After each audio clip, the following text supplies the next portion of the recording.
A série, o episódio, ele começa com flashback. É um elemento narrativo pra você poder compor a história.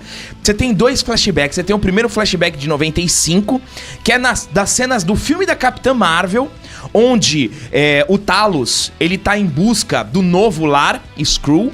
E aí você depois vai pra 1997, onde o Nick Fury, ele faz a promessa para os Skrulls, que vai encontrar um novo lar, e o Gravik ainda é uma criança. Então é bem legal porque o que eles combinam é que se você é um Skrull e você vai viver na Terra, você tem que adotar uma aparência humana. Então você não pode ser visto como Skrull.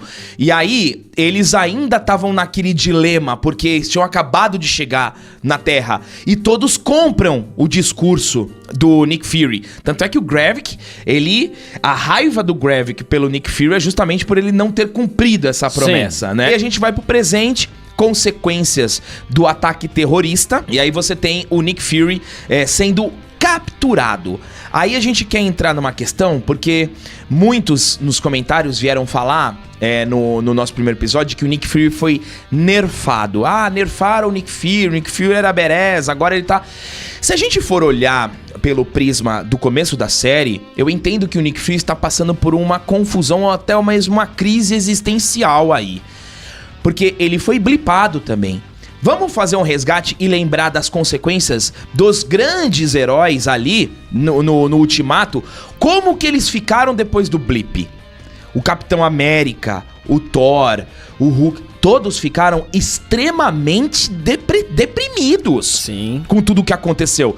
Então faz um certo sentido o Nick Fury tá passando por isso. Eu creio que nós teremos uma jornada de retomada do Nick Fury. E em vários momentos o Nick Fury, ele já começa a demonstrar sinais de quem ele é. De quem é aquele Nick Fury que a gente conheceu nos Vingadores e que ele conduziu também, fez parte da trajetória. Então eu acho que faz um certo sentido você colocar o Nick Fury um pouquinho ainda meio confuso, tal, pra você criar uma trajetória de crescimento do protagonista. Afinal, a série tá no segundo episódio, né? Exato, e aí a gente tem uma cena, um diálogo muito bom do Talos com o Nick Fury, que é o Talos fala pro Nick Fury, mas então, você sumiu, eu não conseguia contato com você, eu tive que fazer o que eu achava o que era melhor. E aí ele fala pro Nick Fury que tem mais de 1 milhão de Skrulls e o Nick Fury fica desesperado e com toda a razão. Sim. E é engraçado, né? Porque é muito... É interessante como eles vão montando a história muito... calçados na realidade, né? De toda a rixa dos Estados Unidos com a Rússia, de um grupo que quer fazer alguma coisa na Rússia. Então é muito interessante como... E o cara ainda, depois que faz todo o atentado, fica gritando que eu sou americano, eu sou americano. E aí a Rússia, ela dá uma posição que vai fazer uma retaliação com os Estados Unidos, porque pra eles isso pode ter sido uma declaração de guerra. E até tem um comentarista de geopolítica que fala que não tem como o ataque em Moscou ter sido feito pelos Estados Unidos. Está com cara de um forte bode expiatório. É como se acontecesse isso na realidade, os fatos seriam os mesmos. Exato. Alguma turma ia falar, olha, isso não tem nada a ver com a gente. Tem alguém querendo culpar a gente. Exato, isso fica claramente alguém querendo... obliterar mais ainda as nossas relações diplomáticas, tanto dos Estados Unidos quanto da Rússia. Pô, quando eles se encontram num restaurante, o Nick Fury já abre o jogo pra ele. Fala assim, tá tendo uma invasão aqui, uma invasão Skrull e tal. Eu tô encabeçando isso, mas a gente precisa se unir.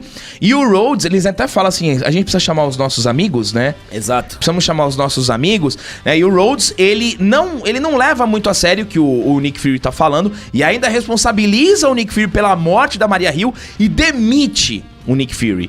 Ele exclui o Nick Fury da ação, tira ele do jogo, porém, o Nick Fury ele ainda fala assim, ele fala assim, essa frase é muito legal, ele fala assim, eu sou o Nick Fury, mesmo quando eu estou fora, eu estou dentro.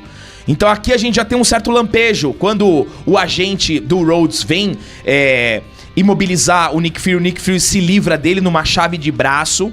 Então, o Nick Fury não tá tão nerfado assim. Eu acredito muito que a gente vai ter uma curva de ascensão muito importante do Nick Fury. Eu acho que é mais uma questão da direção. Mostra ele fragilizado, mostra ele cansado, mostra ele mais velho, mas aqui eles mostram, mas continua sendo o Nick Fury, tá?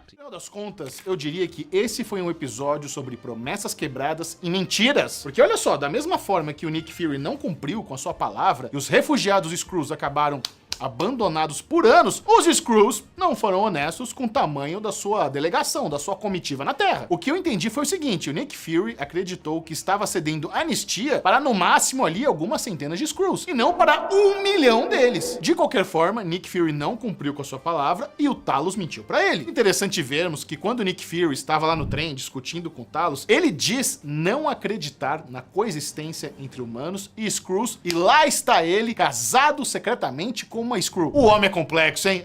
Rapaz, não dá pra acreditar nada no que ele fala. Aliás, eu preciso tirar o chapéu para a divulgação da Disney com essa série. Mano, a Disney, se vocês não sabem, ela é dona de um canal na TV aberta americana chamado ABC. E eles estão meio que espalhando Skrulls pela sua programação. É muito legal. Às vezes você vê um Skrull passando assim no fundo da reportagem na rua, um Skrull comandando a câmera no estúdio. Pelo menos uma coisa ficou bastante clara nesse episódio. Gravik é um antagonista muito estratégico e fisicamente formidável. Do lado estratégico, vemos como ele deu um golpe naquele conselho lá dos Skrulls infiltrados em diferentes camadas de influência na Terra. O diretor da OTAN é Skrull, a primeira-ministra britânica é Skrull, o âncora do jornal, e agora ele conseguiu o título de General Supremo e pode tomar decisões militares de forma independente em nome dos rebeldes Skrulls. Olha só o poder que o Gravik tem nas mãos. E mais, ele disse que tem um plano de contingência caso exista interferência dos Vingadores. Ele não está preocupado com o grupo de heróis mais poderosos dos cosmos. Esse episódio começa em 1995, que, como você sabe, é o ano em que se passa o filme da Capitã Marvel. Nós temos ali uma montagem relembrando a situação dos Skrulls naquela época e a promessa da Capitã Marvel de encontrar um novo lar para eles. Logo depois disso, nós passamos por ano de 1997 e descobrimos que o Nick já conhecia o jovem Gravik, cujos pais foram mortos durante uma batalha com os Kree. E nós descobrimos também que toda a esperança do povo Skrull acabou sendo colocada sobre os ombros do Nick, que aceitou esse fardo e prometeu aos Skrulls que se eles ajudassem a proteger o nosso lar, ele encontraria um lar para eles. É claro, né, que por algum motivo o Nick não conseguiu manter a sua promessa, aliás, é uma promessa bastante ousada, né, e a frustração se tornou a revolta nos corações dos mais jovens, como o próprio Gravik. Vamos combinar, né, cara? Em quase 30 anos de busca, Carol e o Nick não foram capazes de encontrar um planeta decente para os Skrulls. Enquanto isso, o Nick ficou ali usando os caras, né, na Terra como espiões para fazer com que a SHIELD se tornasse a potência de espionagem que ela se tornou. Não me parece muito justo. Além disso, o Nick usou Gravik como agente, mesmo ele ainda sendo uma criança, né? Não é o tipo de coisa que os mocinhos costumam fazer. Então, agora nós temos toda a manipulação do Nick em relação aos Skrulls se voltando contra ele. Nós temos uma sequência muito bacana com o Conselho dos Skrulls. Lembre-se de que no episódio passado, Talos revelou pro Nick que ele foi expulso do Conselho, né? E o lugar dele foi justamente dado ao Gravik. Nós vemos também uma imagem desse conselho naquela abertura perturbadora da série, aquela mesma que a gente já comentou, né, que foi criado com inteligência artificial, o que significa que esses caras vão ser importantes ao longo dessa temporada.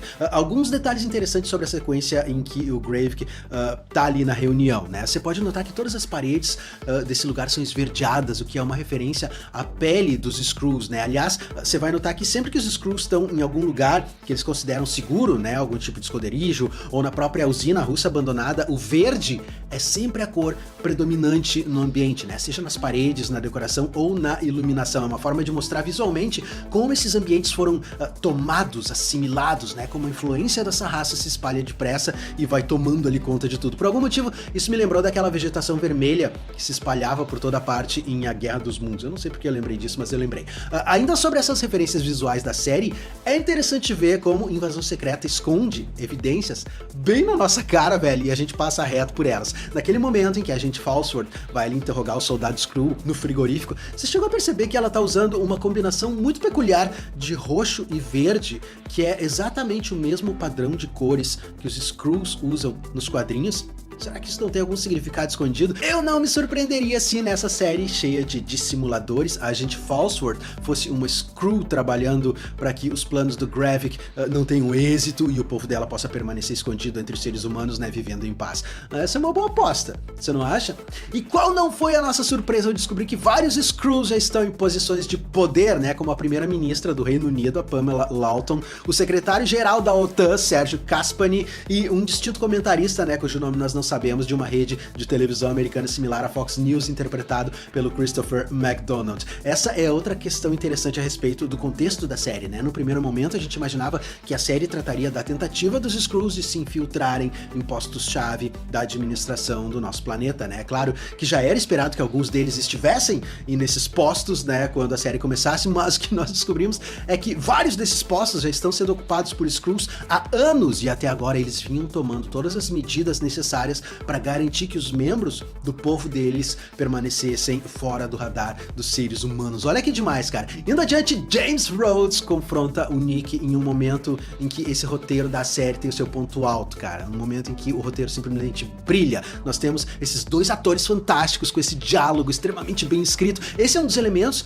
que estavam fazendo falta nas séries e nos filmes da Marvel há muito tempo, né, cara? E que estão fazendo essa série se sobressair, na minha opinião, pelo menos, né? Da mesma forma, a cena como Talos, ali no trem, né, é uma troca muito sublime entre o Samuel Jackson e o Ben Mendelsohn. Outro exemplo interessante de como essa série consegue deixar muito claro o peso das consequências dos atos dos personagens é quando o Nick precisa confrontar a mãe da Maria Hill, velho, a Elizabeth Hill. A falha dele com a Maria Hill se soma à falha dele com todo o povo Skrull, né, mostrando como as coisas simplesmente saíram do controle muito rapidamente, né, deixando ele com pouquíssimas opções. E no final do encontro com Rhodes, né, nós temos o Coronel oficialmente tirando o Nick Fury da jogada, cara. Eu nem preciso dizer pra você que essa é mais uma evidência de que o próprio James Rhodes talvez seja um Skrull infiltrado, né. No episódio passado ele não fez nenhum esforço pra tentar defender o Nick e a Maria naquele momento em que ele estava ali conversando com o presidente. Agora ele diz que veio voluntariamente pra encerrar o contrato do Nick, né. Ele escolheu fazer isso, cara. Isso é suspeito demais.